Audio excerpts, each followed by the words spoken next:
ቢዝነስ ለመጀመር ገንዘብ ኖሯችሁ ምን ልስራ እያላችሁ ለምትገኙ ወይም የንግድ ስራችሁን ማስፋፋት ለምትፈልጉ ነጋዴዎች የኮካኮላ ምርቶች አከፋፋይ መሆን የምትችሉበት እድል መቅረቡን ሰምታችኋል። ጤና ይስጥልኝ። ይህ አዲስ ቢዝነስ ሪቪው ነው። ኮካኮላ ቤቨሬጅ አፍሪካ በኢትዮጵያ በአዲስ አበባና በዙሪያዋ እንዲሁም በጎንደር ደባርቅ ብቁ የሆኑ የኮካኮላ ምርቶች አከፋፋዮችን እየፈለገ እንደሚገኝ ሰምተናል። በዚህ ቪዲዮ አከፋፋይ ለመሆን መስፈርቱ ምንድነው? እንዴትስ ማመልከት ይቻላል የሚለውን በዝርዝር እንመለከታለን። ይህን ቪዲዮ እስከ መጨረሻው ድረስ እንድትከታተሉ ይጠቅማል ብላችሁ ለምታስቡት ወዳጃችሁም ሼር እንድታደርጉለት እንጋብዛለን።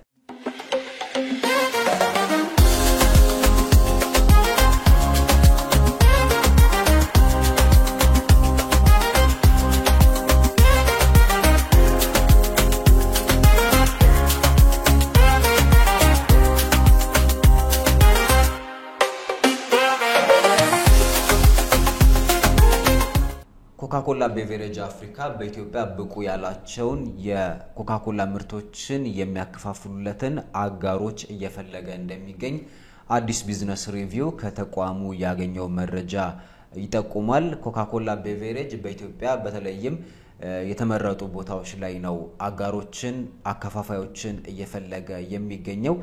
ከተቋሙ ያገኘው መረጃ እንደሚያሳየው ከሆነ በአዲስ አበባ መርካቶ፣ መሳለሚያ፣ አብነት፣ ልደታ፣ 4 ኪሎ፣ 6 ኪሎ፣ ሽሮሜዳ፣ ፈረንሳይና ሆለታ አካባቢዎች የኮካኮላ ምርቶችን የሚያከፋፍሉ አከፋፋዮች ይፈልጋሉ። በአዲስ አበባ ዙሪያ ደግሞ አለም ገና፣ ቱሉ ቦሉና ፊሊዶሮ እንዲሁ የኮካኮላ ምርት ማከፋፈል የሚችሉ ነጋዴዎች የንግድ ተቋማት እየተፈለጉ ይገኛሉ። በጎንደር ደባርቅም እንዲሁ የኮካኮላ ምርቶችን የሚያከፋፍሉ ብቁ የሆኑ አከፋፋዮችን እየፈለገ እንደሚገኝ ነው ኮካኮላ ቤቨሬጅ የገለጸው።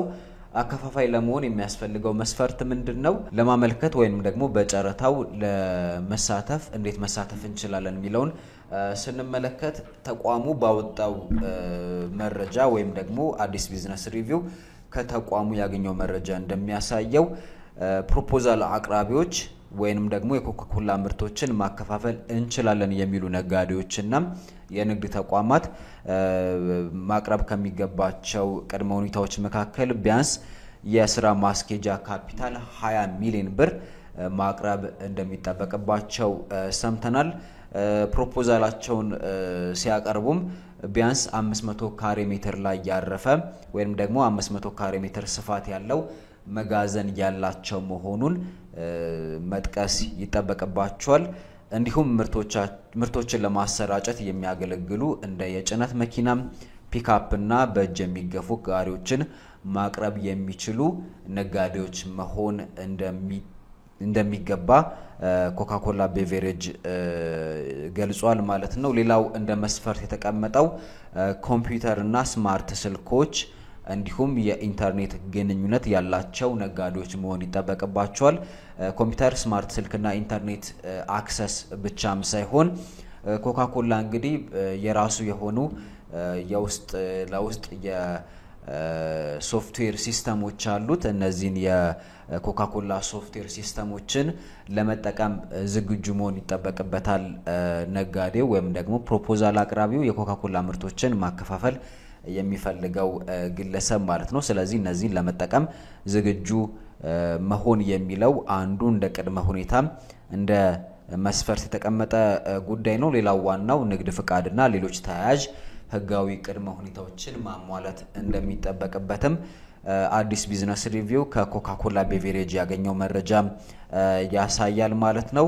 ታዲያ በዚህ ስራ ላይ ለመሰማራትና በጨረታው ለመሳተፍ የሚፈልጉ የንግድ ድርጅቶች ወይም ደግሞ ነጋዴዎች ስለ ድርጅታቸው ዝርዝር መረጃ የሚገልጽ መግለጫ ማዘጋጀት ወይም ደግሞ ፕሮፋይል ማዘጋጀት ይጠበቅባቸዋል።